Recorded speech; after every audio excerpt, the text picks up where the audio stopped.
प्रथम स्वतंत्रता संग्राम सन 1857 ईस्वी के सूत्रधार और महानायक अमर शहीद माता दीन। जय भीम, नमो बुद्धाय।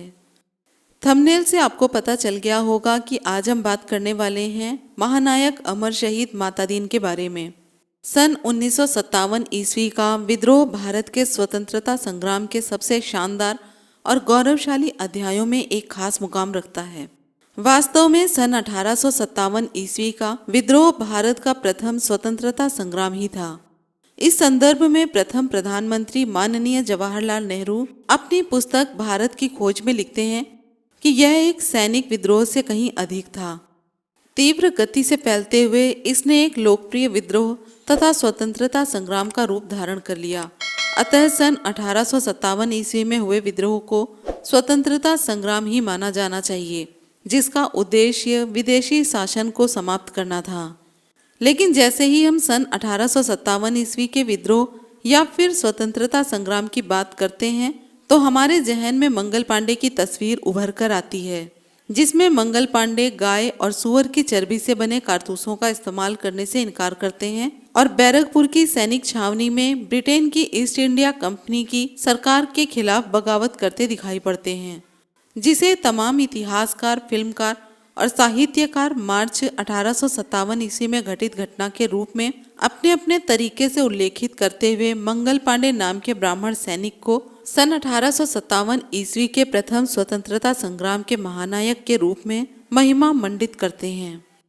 लेकिन जैसे ही हम यह खोजबीन करते हैं कि सन 1857 ईस्वी के संग्राम का तत्कालीन कारण बने चर्बी वाले कारतूसों की जानकारी आखिर मंगल पांडे नाम के उस ब्राह्मण सैनिक को कहां से हुई, जिसे लेकर सन 1857 ईस्वी के विद्रोह का ताना बाना बुना गया था, तो इतिहास का दूसरा पहलू उजागर होने लगता है, जिसे हमारे देश के महान या फिर तथाकथित इतिहासकारों ने जानबूझकर नजरअंदाज कर दिया या फिर इतिहास से महरूम कर दफन कर दिया। तो फिर समझ में ही नहीं आएगा कि आखिर गाय और सुअर की चर्बी युक्त कारतूसों की मंगल पांडे को हुई जानकारी पर उठाए गए इस सवाल का जवाब इतिहास की किताबों में दर्ज क्यों नहीं है।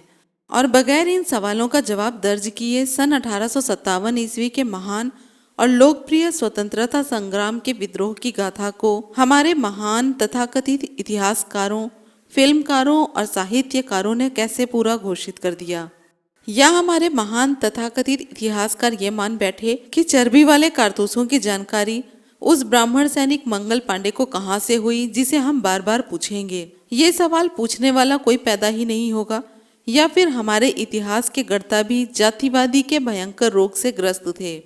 यदि हाँ, तो फिर उन्हें केवल जातिवादी या विक्षिप्त मानसिक रोगी कहकर माफ नहीं किया जाना चाहिए।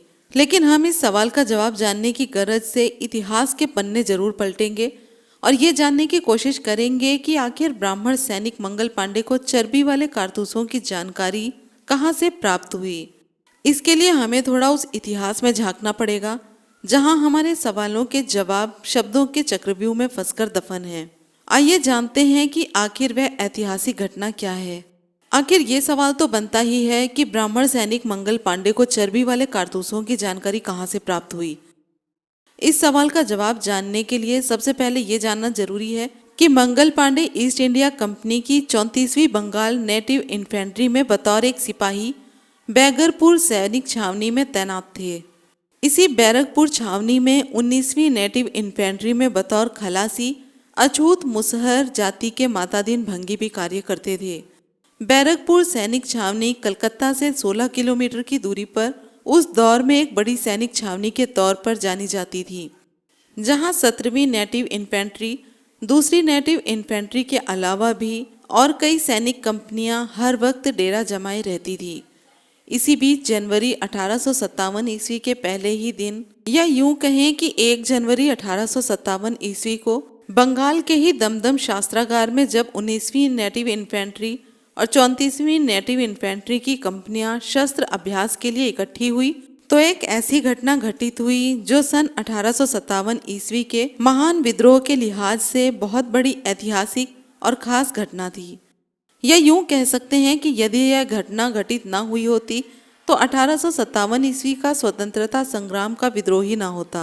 लेकिन हमारे मुल्क के तथाकथित महान इतिहासकारों ने एक ऐसी सोची समझी रणनीति के तहत इतिहास की उस ऐतिहासिक घटना को इतिहास के पन्नों से महज इस कारण महरूम रखा कि उस घटना की सच्चाई का खुलासा होते ही सन 1857 ईस्वी की महान क्रांति के नायक बदल जाते।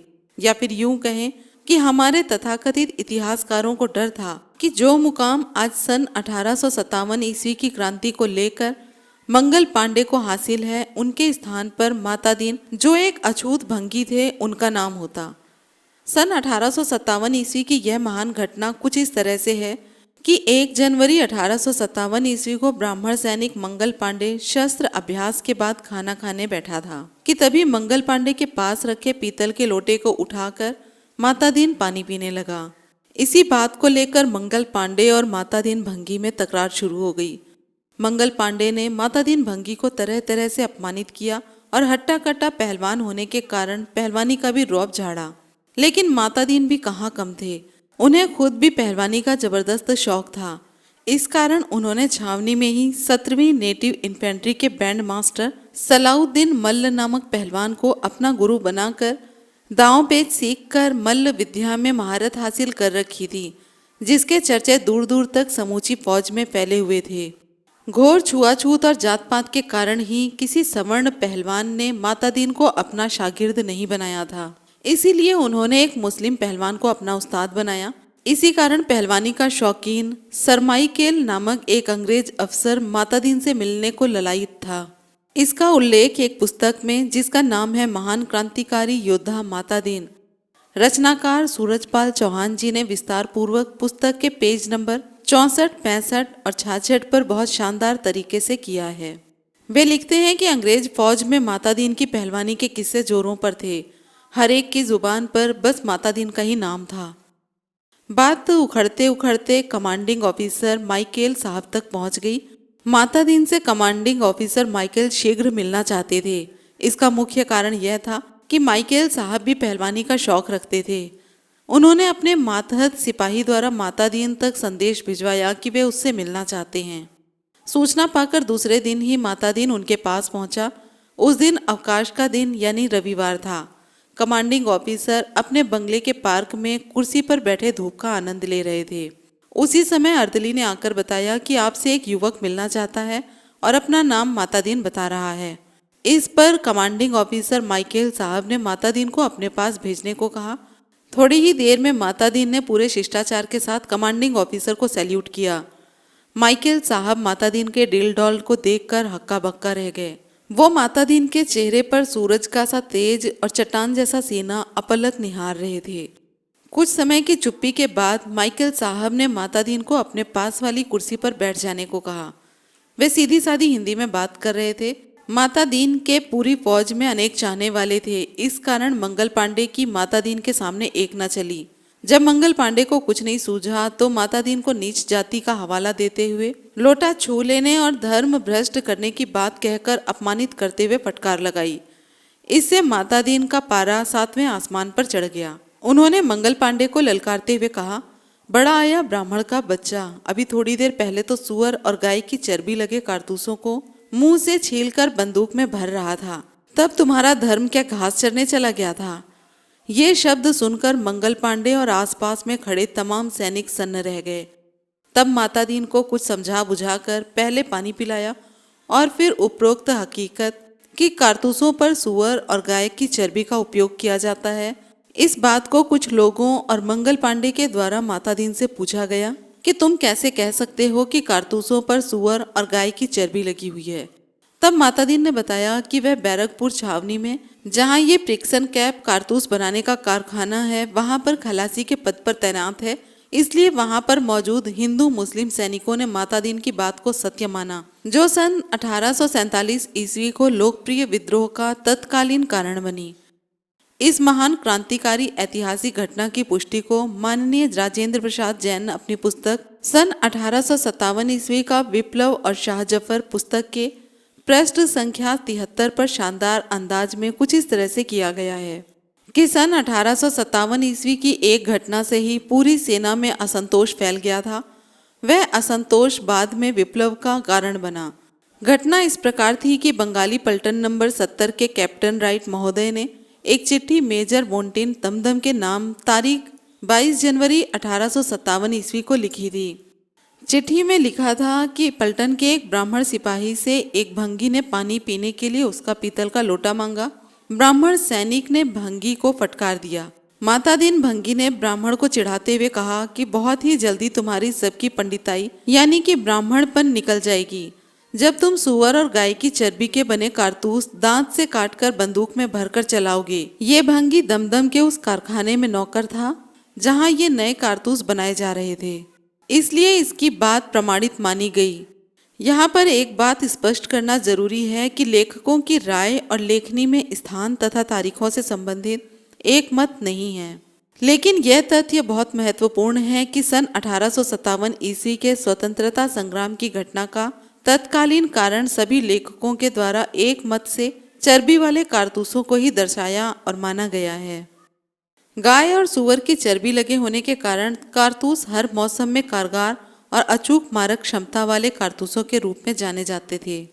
यह तथ्य सर्वज्ञात है कि गाय और सुअर की चर्बी का उपयोग कारतूस को सीलन से बचाव के लिए किया गया था, लेकिन मंगल पांडे को माता दीन की बात पर अब भी भरोसा नहीं था, तो मंगल पांडे चले दमदम शस्त्रगार के उसी शस्त्र अभ्यास के मैदान में जहां कुछ देर पहले सैनिक शस्त्र अभ्यास कर रहे थे। वहां पर मंगल पांडे ने अजीब सा नजारा देखा कि कारतूसों के कैप को गाय और सुअर की चर्बी लगे होने के कारण कुत्ते चूस रहे थे। इससे मंगल पांडे को 100% यकीन सा हो गया कि माता दीन की बात सही है और कारतूसों पर सुअर और गाय की चर्बी लगी रहती है। इसके बाद क्या हुआ यह हम और आप सभी जानते हैं। जैसा कि इतिहास की किताबों में दर्ज है कि मंगल पांडे ने 29 मार्च 1857 ईस्वी को बैरकपुर परेड ग्राउंड पर हमीरपुर फैजाबाद के रहने वाले रेजिमेंट के अफसर लेफ्टिनेंट कैप्टन बाग पर हमला करके उसे घायल कर दिया। मंगल पांडे ने अपने साथियों को खुलेआम विद्रोह करने को कहा, पर किसी के भी न मानने पर उसने अपनी बंदूक से अपने प्राण लेने का प्रयास किया, पर इसमें वे सिर्फ घायल हुए। इस प्रकार विद्रोह और तेज हो गया और माता दीन की चिंगारी काम कर गई। यहाँ पर यह बता देना जरूरी है कि जब सन 1857 ईस्वी के प्रथम स्वतंत्रता संग्राम यानी सैनिक विद्रोह का इतिहास लिखा जा रहा था, उस वक्त तक निश्चित ही दलित इतिहासकारों और साहित्यकारों का उदय नहीं हुआ था। इसी के अभाव के कारण सन 1857 ईस्वी के विद्रोह की इस महान क्रांतिकारी ऐतिहासिक घटना को उस दौर के तथाकथित महान इतिहासकारों ने कभी नहीं उजागर होने दिया, जबकि मंगल पांडे व माता दीन भंगी प्रसंग के बगैर सन 1857 ईस्वी की क्रांति का इतिहास अधूरा है। लेकिन समय आने पर इतिहास अपना असर जरूर दिखाता है। इस संदर्भ में महान इतिहासकार M.R. विद्रोही जी अपनी पुस्तक दलित दस्तावेज में पेज नंबर 76 पर लिखते हैं कि भारत की जनता को सन 1857 ईस्वी के स्वतंत्रता संग्राम के पथ पर मोड़ने वाला एक महान क्रांतिकारी युग पुरुष हिंदू धर्म में अछूत कही जाने वाली भंगी जाति का था। भारत के सवर्ण लेखकों जिनके हाथ में आज भी प्रचार मीडिया कैद है, उसने कभी भी उस व्यक्ति का नाम नहीं लिया। भारत के सन 1857 ईस्वी के स्वतंत्रता संग्राम का सेहरा ब्राह्मणवाद ने मंगल पांडे और लक्ष्मीबाई के सिर पर बांधा है। लेकिन एक सवाल अपना जवाब मांगता है कि मंगल पांडे और लक्ष्मीबाई के बाद में चंद्रशेखर आजाद को प्रेरणा देने वाले लोग कौन थे। सन 1857 ईस्वी का महान विप्लव उस महान क्रांतिकारी माता दीन भंगी के मस्तिष्क की ऐसी ही उपज थी जिस प्रकार से चंद्रशेखर आजाद को प्रेरणा देने वाले आदिवासी भील लोग थे। आखिरकार जब सन 1857 ईस्वी के विद्रोह की जांच कराई गई तो उस खुफिया रिपोर्ट के अनुसार माता दीन भंगी का ही नाम उस विद्रोह के जिम्मेदार व्यक्ति के रूप में उभरकर सामने आया और मेजर बोंटिन महोदय के नाम कैप्टन राइट जी की लिखी गई उस चिट्ठी को सबसे बड़ा सबूत ईस्ट इंडिया कंपनी सरकार की अदालत ने माना, जिसका कि जिक्र अभी पहले हुआ है। इसलिए सन 1857 ईस्वी के उस महान लोकप्रिय विद्रोह की दायर चार्जशीट में सबसे ऊपर माता दीन भंगी का नाम सामने आता है। अतः ईस्ट इंडिया कंपनी की फौज ने मंगल पांडे सहित माता दीन को पकड़ लिया और 8 अप्रैल 1857 को दोनों को ही एक साथ फांसी पर लटका दिया।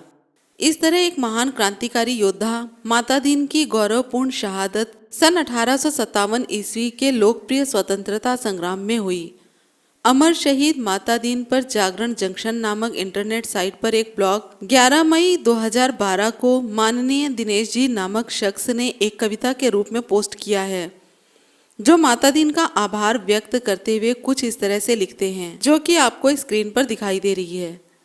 अतः ऐसे महान क्रांतिकारी अमर शहीद योद्धा और सन 1857 ईस्वी के प्रथम स्वतंत्रता संग्राम के सूत्रधार माता दीन जी को शत शत नमन और भावपूर्ण श्रद्धांजलि के साथ साथ कोटि कोटि बार वंदन।